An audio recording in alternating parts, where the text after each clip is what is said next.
గౌరవనీయులైన ST SC BC minority Reddy అన్నదమ్ములారా అక్క చెల్లెన్లారా నమస్కారం. నా పేరు కట్ల సాయన్న.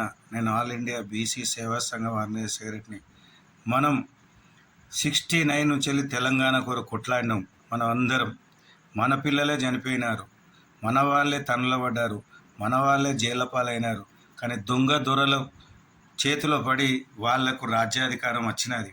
కానీ వాళ్ళు ఈరోజు లక్షల ఎకరాలు, వేల కోట్లు దగ్గర దొరలు మొత్తం సంపాదించినారు, తెలంగాణనంతా దోసినారు మనందరూ నమ్మించి. కానీ రెడ్డి అన్నదమ్ములారా అక్క చెల్లెన్లారా, మీరు ఆ దొరల మాట నమ్మకండి. ఎందుకంటే తెలంగాణ కొరకు మనమే సచ్చినాం, మనమే అన్నిట్లలో బాధపడ్డాం, మనమే ఆర్థికంగా నష్టపోయినాం, మనమే అన్ని రకాల బాధలు పడ్డాం. ఆ దొంగ దొరలు ఎన్నడూ కూడా ఏ రోజు కూడా వాళ్ళు తాక్కుండా తినకుండా అన్నిట్లలో వాళ్ళే ఉన్నారు. ఈరోజు డబ్బులు కూడా వాళ్ళే సంపాదించిన తెలంగాణ అంతా దోసినారు. మీరు దయచేసి ఆ దొరలు పర్సంటేజ్ ఎంత వాళ్ళది? మొత్తం 60,000 జనాభా ఉంటుంది తెలంగాణలో. కానీ రెడ్డి గారు మీరు 6% మీరు ఉంటారు. రెడ్డి వాళ్ళు మీరు 6% ఉంటారు. కానీ మీరు వాళ్ళకి ఎందుకు బానిసలు అవుతారు? ఉద్దమిద్దన్నూరి వాళ్ళను.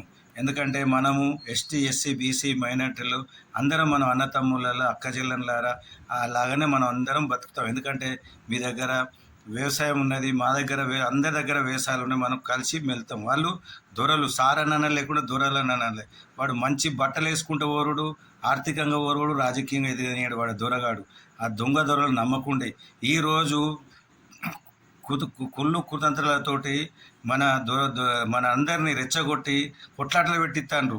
ఎందుకంటే పాప వాళ్ళకి ఎవరికి తెలియదు. పాప లగచర్లలో వాళ్ళందరినీ పైసలు ఇచ్చి తాగిపిచ్చి తినిపించి అయితే వాళ్ళలో వాళ్ళు తనలో పడ్డ వీడు మంచిగా ఏసీలో అన్నాడు, వీడు ఆగి ఉన్నాడు. వీడు ఈ దొంగలు రేపు అరెస్ట్ చేస్తాను బగ్గుమని అంటాడు. ఏం సావని దొంగ నా కొడుకులు అరెస్ట్ చేస్తే ఏం పోతుంది? వాడిని దొంగలు కదా వాళ్ళు. ఈ తెలంగాణకు చీడ పురుగులు వాళ్ళు. అందుకే రెడ్డి అన్నదమ్ములు అక్క చెల్లెన్లారా, రేపు వచ్చే ఎలక్షన్లలో మనమే వానికి దొరగానికి ఇవ్వని కోటేయద్దు దొంగ ఓట్లకు. ఎందుకంటే నేను 80 నుంచి వెళ్ళి 45 ఏళ్ళ నుంచి రాజకీయాలు ఉన్న ఈ దొరలు అనేటోళ్ళు వాళ్ళు ఏందంటే మోసేతికి బెల్లం అంటే నాకు అంటారు. వాళ్ళు ఉన్నదే గంత. ఎందుకంటే అక్కడ చిచ్చు పెడతాడు, ఇక్కడ చిచ్చు పెడతాడు. పైసలతోటి మన అమ్ముడు పోకుంటారు మీరు దయచేసి. ఎందుకంటే దొరల రాజ్యం పెట్టకుండా ఒక సినిమా యాక్టర్ గాడు పగటి వేషగాడు వచ్చి ఒక తల్లిని చంపేసిండు, కొడుకు శవబతుకులు ఉన్నాడు. వాడిని అరెస్ట్ చేస్తే వీళ్ళు దొంగ దొరలు వానికి సపోర్ట్ చేస్తారు. ఆడేంది వీడేంది అక్కడ పోయి వాళ్ళకు ఈ దొంగ దొరలు ఆ తల్లి దగ్గరకు పోయి ఆ కొడుకు దగ్గరకు పోయి ఏమైనా సపోర్ట్ చేసిర్రా? దయచేసి మీకు నమస్కారం పెడుతున్నా. ఎస్టీ ఎస్సీ బీసీ మైనార్టీలారా, రెడ్డి అన్నదమ్ములారా అక్క చెల్లెల్లారా. ఎందుకంటే మనం ఎప్పటికి దొరలను దూరం కొట్టుర్రి. మన తెలంగాణ నాశనం చేసిరు దొంగలను. ఆ దొంగ దొరలను నాశనం చేయరు అంతే.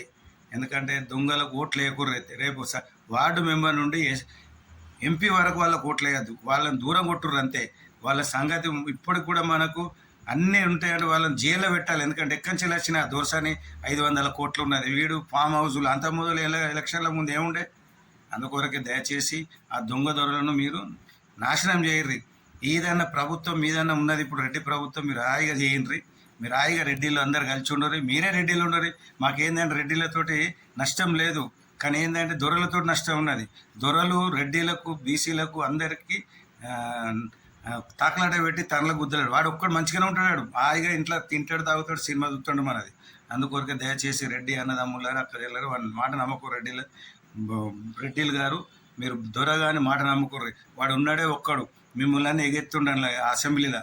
వాడు ఎన్ని తప్పులు చేసాడో మీకు తెలియదు. వానికి ఏ ఆస్తులు ఉండే ఈరోజు దొంగ నా కొడుకులకు, చెండాల వేదవులకు. ఆ దొరలు నమ్మకూరు మీరు దయచేసి.